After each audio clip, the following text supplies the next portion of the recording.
வணக்கம். இன்று பதிவில் நான் பார்க்க போகிறது 2025 பங்குனி வளர்பிறை பஞ்சமி தேதி ஏப்ரல் 2 பங்குனி 19 புதன்கிழமை காலை 7:46க்கு துவங்கி மறுநாள் ஏப்ரல் 3 பங்குனி 20 வியாழக்கிழமை அதிகாலை 4 மணிக்கு முடிவடைகிறது. இந்த முறை பிரம்ம முகூர்த்த வழிபாடு இயலாது என்பதால் புதன்கிழமை மாலை நேர வழிபாடு செய்வது நல்லது. எங்கள் சேனலை முதன்முறையாக பார்க்குறவங்க சப்ஸ்கிரைப் என்ற பட்டனை கிளிக் செய்யுங்க.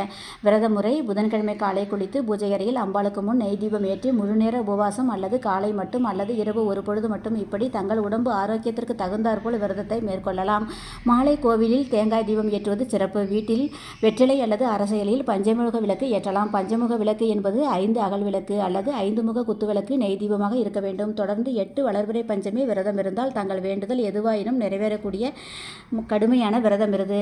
கிழங்கு வகைகளை நைவேத்தியமாகவும் மலர்களில் சிவப்பு மலர், ஊதா நிற மலர் சாற்றலாம். 108 முறை குங்குமார்ச்சனை செய்வது சிறப்பு. எங்கள் சேனல் பிடிச்சிருந்தால் லைக் பண்ணுங்கள், சப்ஸ்கிரைப் பண்ணுங்கள், வீடியோவை ஷேர் பண்ணுங்கள். நன்றி.